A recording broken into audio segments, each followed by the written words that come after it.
Hi guys, welcome to Revendra channel. இன்றைக்கி நம்ம என்ன பேச போகிறோம்னா கேட்க போகிறீங்க. என்ன கேட்க போகிறீங்கன்னா, நான் ஒரு ஸ்கூலை பற்றி பேச போகிறேன். அந்த ஸ்கூலில் ஒரு ஆளை பற்றி, ஒரு சாரை பற்றி பேச போகிறேன். அந்த ஸ்கூல் பேர் எஸ்டேகேத்தி ஜாலன் சன்பெங். நானும் அந்த ஸ்கூலில் தான் படிக்கிறேன். அந்த ஸ்கூலில் டீச்சர்ஸ் பேரை கேட்டேன். நான் சொல்கிறேன், நீங்கள் கேளுங்க.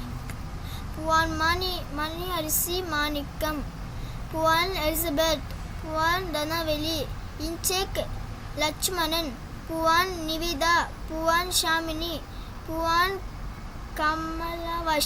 கமலாவஷினி, இன்செக் ராஜன், புவான் சத்யபாமா, புவான் வளர்மதி, இன்செக் ஸ்ரீ பிரகாஷ், மாணிக்கம் புவான் வனிதா, இன்செக் பவனிஷ், புவான் பிரவீனா, புவான் ஷர்மிளா, இன்செக் ஜூ, புவான் ஜாயின். இவங்க தான் எங்கள் ஸ்கூலில், என்னோடய ஸ்கூலில் படிக்கிற டீச்சர்ஸ். இந்த டீச்சர்ஸ் பேர்லாம் நான் இப்போ சொன்னேன். மொத்தமாக டீச்சர்ஸ் எண்ணிக்கை 16 டீச்சர் இருக்காங்க எங்கள் ஸ்கூலில். நான் அதை ஒரு ஆளை பற்றி மட்டும் பேச போகிறேன். ஸ்ரீ பிரகாஷ் சார் பற்றி நான் பேச போகிறேன். அவர் ஃபோட்டோ பார்க்கணுமா? அவர் ஃபோட்டோ பாருங்கள். இவர் தான் எங்கள் சார்.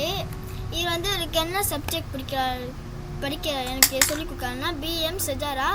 செஜாராவில் நான் எக்ஸாமில் வேணால் பாஸ் ஆகிடுவேன். அதான் பிஎம்மில் ரொம்ப நான் வீக்கெலாம் சொல்ல முடியாது, ரொம்ப வீக்கெலாம் சொல்ல முடியாது, வீக்கு. நான் என்னோடய விஷயத்தை நான் சொல்கிறேன். நான் 1ஆம் இருக்கும் போது எனக்கு பிஎம் படிக்க தெரியாது, புரிஞ்சுக்கவும் தெரியாது. ஆனால் என்னையும் என் ஃப்ரெண்டையும் தனியாக, ஆனால் அவனுக்கும் அந்த பிரச்சனை தான், என்னையும் தனியாக போட்டாங்க. அப்போ நான் 3ஆம் ஆண்டுக்கு வந்தோன்னா அவர் புக் எடுத்துருவா, படி, உட்காரு, இது என்ன அர்த்தம், படி அப்படி சொல்லிட்டு இருந்தாரா. அதுக்கப்புறம் தான் நான் படிக்க ஆரம்பித்தேன். இப்போ இங்கே பாருங்க, நான் படிக்கிறேன், என்னால் படிக்க முடியுது. அது கொஞ்சம் வார்த்தைகள்லாம் இப்போ என்னால் புரிஞ்சுக்கலாம் முடியுது. இந்த சார் 16 வருஷமாக இந்த ஸ்கூலில் இருக்கார். இந்த ஸ்கூலுக்கு போய், அதுவும் இல்லாமல் எங்கள் கிளாஸை மக்மால் கம்ப்யூட்டருக்கு கூட்டிகிட்டு போய் அவர் நான் கூகுள் கிளாஸ் ரூமை பாட போட்டிருக்கேன், செய்யுங்க சொல்லுவார். நாங்கள் செஞ்சுருவோம். செஞ்சு முடிச்சிட்டோன்னா அவர் செஞ்சிட்டிங்களா அப்படி சொல்லிட்டு அவர் ஃப்ரெண்ட்லியாக சொல்லுவார், பாருங்கள் இந்த மாதிரி யூடியூப் பாருங்கள், கேம் அப்படின்னு அவர் சொல்லுவார். அது எனக்கு ரொம்ப பிடிக்கும். அப்போ இந்த எக்ஸாம் கிட்ட வந்துருச்சுன்னா, அப்போது சார் எனக்கு டிப்ஸ்லாம் கொடுப்பாரு. இந்த மாதிரி வரும், இல்லை வருமா வராதா, அந்த மாதிரிலாம் விளையாடுவார்.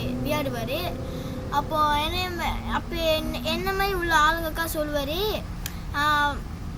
கட்டுரை எழுந்த ரொம்ப கஷ்டமாக இருந்துச்சுன்னா கித்தாபோரே அப்படி சொல்லிட்டு எழுந்துங்க அப்படி தான் சொல்லியிருக்காரு. அப்படி சொல்லியும் நான் கொஞ்சம் ஃபெயிலாக ஆகிட்டேன்னா அவர் ரொம்ப கோவமாக தான் இருப்பார். அதுக்கப்புறம் கொஞ்ச நாள் அந்த மாதிரி சேர்ந்தோன்னா அவர் திருப்பி ஃப்ரெண்ட்லியாக பேச ஆரம்பிச்சிருவார். ஆனால் நான் மொத்தமாக என்ன சொல்ல வரேன்னா, எனக்கு இந்த மாதிரி சார் கொடுத்துருக்கு, நான் கொடுத்து வச்சுக்கணும். அதுவும் இல்லாமல் இந்த வீடியோ சார் பார்த்துருந்தா எனக்கு ரொம்ப சந்தோஷமாக இருக்கும். எனக்கு சார் பார்த்து ரொம்ப சந்தோஷமாக இருக்கும்.